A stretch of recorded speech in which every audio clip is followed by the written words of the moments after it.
సరే, నిన్న పవన్ కళ్యాణ్ గారు చాలా రోజుల తర్వాత కెమెరా ముందుకు వచ్చారు. ఆయన మాట్లాడిన మాటలు ఒక్కొక్క మాట గురించి మాట్లాడుకుంటే చాలా టైం తీసుకునేలా ఉంది. బట్ మీరేం చెప్తారు? ఓవరాల్గా చెప్పండి, వన్ బై వన్ మాట్లాడదాం మళ్ళీ. అంటే పవన్ కళ్యాణ్ గారు నిన్న వ్యాఖ్యల్ని పరిశీలిస్తే రాజకీయంగా స్పృహ ఉండేవాళ్ళు, కాస్త రాజకీయ పరిజ్ఞానం ఉండి గత 12 ఏళ్లుగా ఆయన నడకను చూసేవాళ్ళు ఎవరైనా ఉంటే ఇది చాలా సాధారణ విషయంగా చూస్తారు. కొత్త విషయం ఏం చూడరు. అక్కడ కొత్త కొత్త మాటలు కొన్ని వచ్చినాయి అంతే తప్ప ఆయన నడకను పరిశీలిస్తే అర్థమవుతుంది. ఆయన్ని ముఖ్యమంత్రిగాను ఒక ఉన్నత స్థితిలో చూడాలని ఆయన అభిమానించే వాళ్ళు కోరుకుంటున్నారు. రెండు, అలాగ ప్రయత్నం పవన్ కళ్యాణ్ గారు చేయట్లేదు, కొత్తగా వచ్చే విజయ్ గారు లాంటి వాళ్ళు చేసేస్తున్నారన్న అసంతృప్తులకి సమాధానం చెప్పలేక, రెండు, తాను సాహసం చేసి విజయ్ గారైనా జగన్ గారైనా పార్టీ పెట్టినప్పుడు ఒక సాహసం ఏమైతే అది అవుతుందని, అట్లాంటి సాహసం చేసే ఓపిక తనకు లేదు కాబట్టి అది నేరుగా చెప్పడం కష్టం కాబట్టి నేను తప్పు కాదు కానీ మీరందరూ కారణం ఏంటో తయారు కావడానికి అన్నట్టుగా క్లోజ్ చేశాడు సబ్జెక్ట్ అని నాకు అనిపిస్తుంది. సో ఒక పాయింట్ పాయింట్ టు పాయింట్ మాట్లాడదాం. నిన్నేమన్నారు? అసలు తమిళనాడు రాజకీయాలు వేరు, ఆంధ్రప్రదేశ్ రాజకీయాలు వేరు, దానికి దీనికి మీరు కంపేర్ చేస్తున్నారు అంటూ కొనసాగింపుకు ఒక మాట మాట్లాడారు ఆయన. ఊళ్ళో పెళ్ళికి అలా గ్యాప్ ఇచ్చి అసలు మీ హడావిడి ఏంటి అన్నట్టు మాట్లాడారు. అంటే మనం ప్రేక్షకులను లేకపోతే ప్రజలను దేవుళ్ళుగా భావిస్తూ ఉంటాం. వీళ్ళు ఓటేస్తేనే వాళ్ళు అధికార పీఠంలో కూర్చుంటారు కాబట్టి ఒకవేళ ఓడిపోయినా కూడా ప్రజల యొక్క డెసిషన్ని మేము గౌరవిస్తామంటారు చాలా హుందాగా. బట్ పవన్ కళ్యాణ్ గారి వ్యాఖ్యలు ఏంటి? అంటే అసహనంతో చేసే వ్యాఖ్యలు అవి. ఎందుకంటే తమిళనాడు రాజకీయాలు వేరు, ఏపీ రాజకీయాలు వేరు, నో డౌట్ వేరు వేరు. పోలిక ఏంటని, ఇప్పుడు తమిళనాడులో విజయ్ గారు గెలిస్తే జగన్ గారు గెలిచినట్టు ఎందుకు ఫీల్ అయిపోతున్నారు జనం? ఏదో ఒక పోలిక. ఏం పోలిక? ఆయన పార్టీ సొంతంగా పెట్టాడు, టార్గెట్ సీఎం గా పనిచేసినాడు, ఈయన పనిచేశాడు, టార్గెట్ ఇచ్చారు. ఈ కాలంలో ఎన్నో అవాంతరాలు, ఎన్నో ఇబ్బందులు ఎన్నో వచ్చినా సరే కొడితే ముఖ్యమంత్రి పీఠం కొట్టాలి, అదొక పోలిక. ఆయన 2 పార్టీలు ఓడించి 3వ పార్టీ వచ్చినాడు, ఈయన 3 పార్టీలు ఓడించి వచ్చినాడు. కొన్ని పోలికలు తీసుకుంటూ వచ్చారు. సహజంగా పోల్చుకున్నారు. తమిళనాడు వేరు, ఆంధ్ర వేరు, అందరూ తెలుసు. కానీ పోలిక వస్తుంది కదా. అట్లా మిమ్మల్ని ఏం పోల్చుకున్నారు? చెడ్డగా పోల్చుకోవాలా? మీరు సినిమా హీరో, వాళ్ళు సినిమా హీరో, మీరు ఎందుకు చేయలేదని కదా చెయ్యండి అంటున్నారు. ఇప్పుడు కూడా నువ్వు ఫెయిల్ అయిపోయినావు, ఆ విజయ్ గొప్పోడు నీకని అనట్లా వాళ్ళని అభిమానించేవాళ్ళు. మీరు కూడా అట్లా చేస్తే అట్లా అవుతారంటున్నారు, ఆదరిస్తున్నారు, అవమానించట్లేదు. కంపేర్ చేయకుండా ఉండడానికి, కంపేర్ చేస్తూ ఉండడానికి ఇదేం మొదటిసారిగా కాదు. అప్పట్లో ఎంజీఆర్ గారు పార్టీ పెట్టారు, సీనియర్ నందమూరి తారక రామారావు గారు పార్టీ పెట్టారు. ₹2 పథకం బియ్యం అన్నారు, ఇక్కడ ₹2 బియ్యం పథకం అంటారు, అక్కడ అమ్మ క్యాంటీన్ అంటారు, ఇక్కడ అన్న క్యాంటీన్ అంటారు. సినిమాల్లో నుంచి వచ్చిన వ్యక్తి రాజకీయ నాయకుడిగా ఎదిగిన వైనం చూశారు, ఇక్కడ సినిమా వ్యక్తిగా వచ్చిన వ్యక్తి రాజకీయ నాయకుడిగా ఎదిగిన వైనం చూశారు. ఆ తర్వాత జయలలిత గారు వచ్చారు, ఇక్కడ చిరంజీవి గారు వచ్చారు, అక్కడ కమల్ హాసన్ గారు వచ్చారు, తనేంటో నిరూపించుకున్నారు, తన ఎంతవరకు పరిధి అనేది. రజనీకాంత్ గారు రాబోయారు బట్ రాలేదు. సో ఇవన్నీ కంపారిజన్స్ ఖచ్చితంగా ఉన్నప్పుడు అసలు పోలికే లేదు అనడం ఎట్లా చూడాలి? అదే పోల్చుకోవద్దంటే నేను అట్లా చేయనని చెప్పడం. పోలిక ఉంటాయి, మీరు ఎందుకు పోల్చుకుంటారు, నేను అట్లా చేయదలుచుకోలేదు కదా, నేను ఆ రకంగా సాహసం చేయదలుచుకోవాలా అనేది ఆయన ఫీలింగ్. కాబట్టి అది అలా అంటే అవమానం కదా. అంటే సాహసం చేయలేవా అంటారు కదా. అందులో మన పవన్ కళ్యాణ్ గారు సాహస వీరుడు కదా. కాబట్టి ఆయనకున్న ఇమేజ్ అట్లాంటిది. కాబట్టి ఇట్లాంటి సమయంలో తను ఏదైతే చేయలేకపోతున్నాడో అది నేను చేయలేనని చెప్పలేక మీరెందుకు కారణం అన్నట్టు, అంటే పోల్చుకోవడం తప్పు అనే ధోరణి ఆయన వెళ్తున్నాడు. పోలిక ఎందుకు వద్దు అంటున్నా అంటే నేను అటు చేయదలుచుకోవాలా, నేను అటు చేయదలుచుకోలేదు కాబట్టి పోల్చుకోవద్దంటే కొంచెం బాగుంటుంది. నేను అటు చేయలేనన్నా అంటే అవమానం కదా, అవమానం ఇంకే రాజకీయాలు చేస్తారంటారు కదా. అందుకని వాళ్ళు ఊరే చేస్తే మనకేం పోవాలా అని చెప్పి మాట్లాడినాడు. కాబట్టి మీరు చేయదలుచుకుంటే చేయలేనని చెప్పండి, తప్పేం లేదు. నేను ఆ పరితం చేయలేను, అంత సాహసం చేయలేను, నాకు అంత ఓపిక లేదు, ఇక్కడ 2 పార్టీలు ఉన్నాయి, వాళ్ళు ఎవరో ఒకరితో ఉంటే కొంచెం సస్టైన్ అవుతాయి, అది కూడా ఉండదు అని చెప్పదలుచుకుంటే అభ్యంతరం లేదు. అలా కాకుండా దానికి ఏ పేర్లు పెడితే లాభమే ఉంది. కానీ కాదు సార్, ఎవరైనా సరే ఒక రాజకీయ పార్టీ పెట్టారు అని అంటే వాళ్ళ అంతిమ లక్ష్యం ఏంటి? ఈ రోజు కాకపోతే రేపు, రేపు కాకపోతే ఎల్లుండ, ఆ ఎల్లుండ కూడా కాకపోతే ఆ తర్వాత రోజు, ఎట్టకేలకు సీఎం పీఠం అధిరోహించాలి, ప్రజలకు న్యాయం చేయాలి, రాష్ట్రాభివృద్ధి కోసం పోరాడాలి. ఇదే కదా రాజకీయ నాయకుల యొక్క ఉద్దేశం అయి ఉంటుంది. ఇక్కడ పవన్ కళ్యాణ్ గారి విషయంలో ఇప్పటి వరకు ఏ రాజకీయ నాయకుడైనా ఇలా ఆలోచించి ఉండొచ్చు అంటారా? గతంలో మీకేమైనా తెలుసుంటే నాకు చెప్పండి.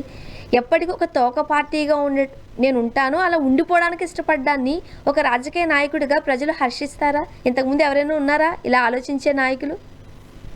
అంటే ఒకటేంటంటే స్వర్ణ గారు, బేసిక్ గా ఇప్పటి వరకు భారతదేశంలోని అన్ని రాజకీయ పార్టీలు ఇంక్లూడింగ్ వామపక్షాలతో సహా ప్రతి ఒక్కరికి ఒక లక్ష్యం ఉంది. పవన్ కళ్యాణ్ గారి లక్ష్యం ఏంటో అర్థం కావట్లేదు, ఉండొచ్చేమో మనసులో కానీ బయటకు అర్థం కావట్లేదు. ఎందుకంటే వామపక్షాలు కూడా ఎన్ని పార్టీలతో పొత్తు పెట్టుకున్నాయి? వామపక్షాల మీద కొన్ని విమర్శలు ఉన్నాయి, వాళ్ళు ఎప్పుడు పొత్తులే పెట్టుకుంటారని. కానీ వాళ్ళకి కూడా పొత్తు పెట్టినప్పుడు ఇది తాత్కాలికము, ఏదో ఒక రోజు ఢిల్లీ పీఠం కొట్టాల్సిందే, విప్లవం తీసుకురావాల్సిందే, అధికారులు రావాల్సిందే. వస్తారా రారా వేరే సంగతి. ఈ పొత్తు పెట్టుకునేది కూడా మేము ఎదగడానికి, ఎదిగి పోవడానికి అని ప్రతి పార్టీ అట్లా అంటుంది. పవన్ కళ్యాణ్ గారు చెప్పొచ్చు 15 ఏళ్ళు చంద్రబాబు గారు ముఖ్యమంత్రి ఆ తర్వాత నేను అవుతా, చెప్పండి పోనీ. అంటే మీ లక్ష్యం ఏంటి?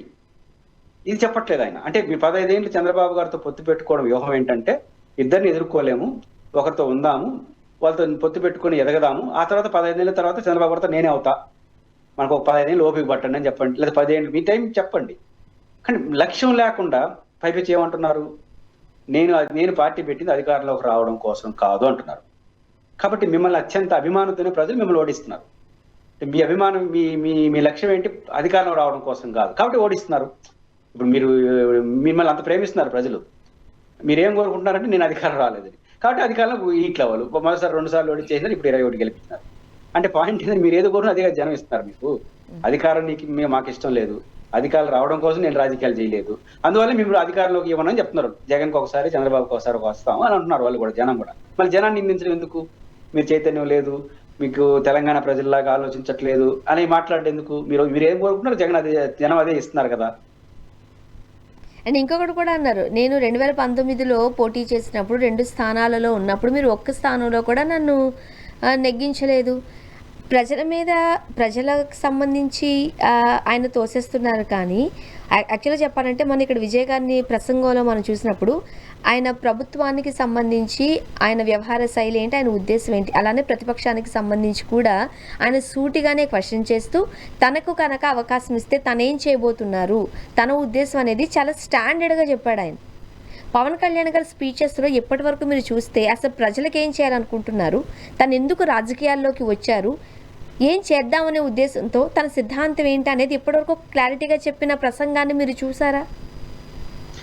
ఇప్పుడు ఇద్దరు నాయకులు చూడండి, ఒకటి విజయ్ గారు, జగన్ గారు. విజయ్ గారు ఏమంటారు? నేను సినిమా హీరోగా టాపెస్ట్ రెమ్యునేషన్ 100 కోట్లు 200 కోట్లు అంటారు పర్ సినిమా తీసుకునే స్థాయి నాకు వచ్చింది. చాలా మంది కొంచెం అహంకారం కూడా మాట్లాడతారు, 200 కోట్లు 300 కోట్లు తీసుకున్నా మీకోసం సేవ చేయడానికి వచ్చాను అని కూడా చెప్పేవారు కొంతమంది ఉంటారు, వదిలేసుకొని సినిమా అవకాశాలు వదులుకొని. కానీ విజయ్ గారు చాలా గొప్పగా మాట్లాడింది ఏంటంటే, 150-200 కోట్ల రూపాయలు రెమ్యునేషన్ తీసుకునే స్థాయికి నేను వచ్చానంటే దానికి కూడా మీరే కారణం. జనం మీరు ఆదరించారు కాబట్టి నాకు ఇంత రెమ్యునేషన్ వస్తా ఉంది. ఈరోజు దాన్ని ఎందుకు వదులుకొని రాజకీయాల్లోకి వస్తున్నానంటే, అది ఇచ్చింది మీరు, ఇంత లగ్జరీ ఇచ్చారు, మీకు ఏదో చేయాలనుకో ఇక వచ్చాను అంటే ఎంత హంబుల్, ప్రజల్ని ఎంత ప్రేమించి చెప్పాడు.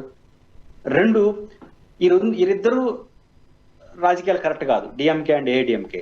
దాంట్లో ఏదో ఒకటి నేను ఉపయోగపడితే ఇంక నేను ఎందుకు ఆ పార్టీలో చేరొచ్చు కదా, దానికి కొత్తగా నేను ఎందుకు పార్టీ పెట్టాలి, సినిమాలో ఉండొచ్చు కదా. వీరిద్దరూ చేయలేని కొత్త రాజకీయాలు తమిళనాడు నేను చేయదలుచుకున్నా. ఈ 2 విలువైన పాయింట్లు సమాజం హర్షించింది, ఆయన నిజాయితీగా నిలబడ్డాడు. జగన్ గారు కూడా మీరు చూస్తే ఎలక్షన్ ముందు ఏం చెప్పి శ్రీకాంత్ రెడ్డి గారు ఇట్లాటోళ్ళు నేను కూడా వస్తానన్నా అంటే, మీరు రావద్దండి, నేను ఎంచుకున్న మార్గం నాకే అర్థం కావట్లేదు, అర్థం అవుతోంది బట్ నేను సక్సెస్ అవుతానో ఫీల్ అవుతానో తెలీదు, నేనేమవుతానో తెలుసు, తిండికైతే డబ్బులు ఉన్నాయి ఇంట్లో, అటు సక్సెస్ అయ్యాక మళ్ళీ వద్దురులేండి అంటే. ఆయన ఎంచుకున్న మార్గం సక్సెస్ అవుతాడో లేదా ఆయనకి అనుమానం ఉంది. ఆయన దిగినాను, ఎందుకు దిగినాను, ప్రయత్నిస్తా, తిండికి భయం లేదు, తినచ్చు. నా లక్ష్యం రాజశేఖర రెడ్డి గారి లాగా నా ఫోటో కూడా పక్కన పెట్టుకోవాలి నా తర్వాత. అలా చేయాలంటే రాజశేఖర రెడ్డి లాగా ఈ రాష్ట్రానికి నేను ఏదైనా చేయాలి. ఈ 2 కాబట్టి ఆయన లక్ష్యం డిఫరెంట్. ఈ 2 పార్టీలు కరెక్ట్గా అది చెప్పాలి. ఆయన మా నాయనతో పాటు నేను కూడా ఉండాలంటే మా నాయనలాగా నేను ముఖ్యమంత్రి కావాలి. అది ఎన్ని రోజులు అయితే అన్ని రోజులు ప్రయత్నిస్తా, అవుతానో కాదో నాకు తెలియదు, అవుతానని నమ్మకం రోజు అప్పుడు మీరు ఎందుకు రండి అంటే, నా చుట్టూ ఉన్న కూడా మీరు ఇబ్బంది పడద్దని చెప్పినాడు. అంటే నేను దిగతా అనేసి ఒక్కడే కదా. ఇప్పుడు శ్రీకాంత్ రెడ్డి గారు, అమర్నాథ్ రెడ్డి రానంటే ఇంకెవరు వస్తారు ఆయనతో పాటు? నేను నా కుటుంబంతో ట్రై చేస్తాను, నేను నా మీద నమ్మకం నుంచి మళ్ళీ పిలుస్తాను, చుట్టూ వాళ్ళు కూడా ఇబ్బంది పడద్దని అన్నాడు సైన్యాధ్యక్షుడిగా. కాబట్టి ఈ 2 నచ్చినాయి జనానికి. మీరు ఏ రోజన్నా తెలుగుదేశం వైసీపీ ఏది వద్దు రాజకీయాల్లో, నేను కరెక్ట్ అని నేను ఒకే రోజు స్టేట్మెంట్ ఎప్పుడు చూడాల. తెలుగుదేశం నుంచి బయట వాళ్ళని తిట్టినాడు, వీళ్ళు రోజు తిడుతున్నాడు. కానీ ఇద్దరు కరెక్ట్ కాదు, నేను కరెక్ట్, ఇది నా మార్గం అని పవన్ కళ్యాణ్ గారు ఈ రోజు చెప్పలేదు. చెప్పపోవడం మేము ప్రత్యామ్నాయంగా జనం ఎట్టు చూస్తారు. చంద్రబాబు గారి మీద కోపం వస్తే జగన్ గారికి వేశారు, జగన్ గారి మీద కోపం వస్తే చంద్రబాబు గారికి వేశారు. మీరు కనపడట్లేదు, మీకు వద్దు అనుకోండి రాజకీయాలు చేస్తున్న ఎట్లా కనపడతారు జనానికి? మళ్ళీ జనాన్ని నిందిస్తే లాభమే ఉంది. కాబట్టి మీరు రిస్క్ తీసుకోవడానికి ఇష్టపడకుండా జనాన్ని నిందించుకుంటా ఉంటే ఎప్పుడు ప్రత్యామ్నాయం? 2014లో పార్టీ పెట్టారు, వాళ్ళకి అన్కండిషనల్ మద్దతు ఇచ్చారు. 2019లో పోటీ ఆ రోజున కానీ చెప్పారు, నన్ను గెలిపించిన ఇద్దరు నోటించాను అని చెప్పలా. ఇట్లా ఉపన్యాసం నేను వచ్చింది అధికారం కోసం కాదు ఏదో మాట్లాడారు. దాన్ని 3.5 ఏళ్ళు వాళ్ళతో సహవాసం చేసినారు. జగన్ గారు కనపడ్డారు, వేశారు. మళ్ళీ 24 ఏమైనా ఒంటరికి పోటీ, 24లో జగన్ ఓడించడం కోసం ఓట్లు చీల్చిపోకూడదు, పొరపాటున మళ్ళీ వస్తే రాష్ట్రం ఏమైపోతుంది, మేమేమైపోతామని మళ్ళీ గెలిచినారు. ఎక్కడ మీరు ప్రయత్నిస్తే ప్రజలు ఆదరించలేదు. 2019 ఎన్నికల్లో మీ ప్రయత్నమే రాంగ్ ప్రయత్నం చేసి మళ్ళీ జనాన్ని నిందిస్తే లాభమే ఉంది. అండ్ మరోపక్క ఎవరైనా ఒక రాజకీయ నాయకుడిగా ఉండి తను రాజకీయాలలో చక్రం తిప్పాలి, ప్రజలకు ఏదో ఒకటి చేయాలని ఒక మోటో ఉంటే ప్రజలు దానిని హర్షిస్తారేమో. కానీ ఇప్పటికీ కూడా పవన్ కళ్యాణ్ గారు మెయిన్ టార్గెట్ జగన్మోహన్ రెడ్డి గారిని ఎలాగైనా సరే ఆ కుర్చీలో ఆ చైర్లో కూర్చొనివ్వకూడదు. దానికోసం ఆయన ఏ పార్టీతోనన్నా జత కడతారు, ఎట్లయినా ఉంటారు. ఆయన అంతిమ లక్ష్యం ఆయన ముఖ్యమంత్రి అవ్వడమో లేకపోతే ఆయన ప్రజలకు సేవ చేయడమో రాష్ట్ర అభివృద్ధో కాదు. జగన్మోహన్ రెడ్డి గారు మాత్రం ముఖ్యమంత్రి కాకూడదు. ఆయన టార్గెట్ అదిగా కనిపించట్లేదు క్లియర్గా. జనరల్ గా నేను కుర్చీలో కూర్చోంటాను, నాకు కావాలి ఆ కుర్చీ అంటే ఎవడన్నా ముచ్చట పడతాడు. నేను పలానోని కూర్చొని పెట్టను, నా పని ఏదంటే ఎవడు ముచ్చట పడతాడు. ఆ కుర్చీ నాదిరా అని పోతే ఎవడో ఒకడు కానీ ఇండ్రప్ప అని అడుగుతున్నారు అంటారు. నా ఉద్దేశం అది కాదు, పలానా స్వర్ణగాన్ని కూర్చోబెట్టడం నాకు ఇష్టం లేదంటే నువ్వు పదా అంటారు. కాబట్టి జగన్ని ఎట్లన్నా ముఖ్యమంత్రి కానినని చెప్పడం తప్ప తాను ముఖ్యమంత్రి అవుతానని అనుకోవాలా. కాబట్టి జగన్ని వ్యతిరేకించండి, నేను తప్పట్లా. జగన్ వ్యతిరేకించండి, మీ వ్యతిరేకత మీకుండదు. జగన్ వ్యతిరేకించండి, చంద్రబాబు అందరిని వ్యతిరేకించి నేను ప్రత్యామ్నాయం చెప్పండి. లేదా చంద్రబాబు కరెక్ట్, జగన్ గారు కరెక్ట్ కాదు, చంద్రబాబు పార్టీలో చేరిపోండి, నేను తప్పట్టట్లేదు. జగన్ గారు కరెక్ట్ కాదు, చంద్రబాబు కరెక్ట్ అంటే ఆ పార్టీలో చేరి బలపరచండి. ఆ పార్టీ తప్పే ఉంది, రాజకీయాలు మంచిదే కదా. మీరు కొత్తగా ఒక పార్టీ పెట్టారంటే ఈ 2 పార్టీలు కరెక్ట్ కాదని సరదా కోసమా నాకు ఒక పార్టీ కొని పెడతారా? ఇప్పుడు ఒక పార్టీ ఎందుకు పెడతామంటే సరదా కోసం ఊరు బెటర్ కదా. ఇప్పుడున్న పార్టీలు కరెక్ట్ కాదని ఇంకొక పార్టీ పెడతాం. ఇప్పుడున్న పార్టీలో ఒకటి కరెక్ట్ అయినప్పుడు ఆ పార్టీలో చేయడం ఎందుకు అనవసరం టైం వేస్ట్. కాబట్టి ఆయన వాదనలో ఎక్కడ పటిష్టంగా లేదు.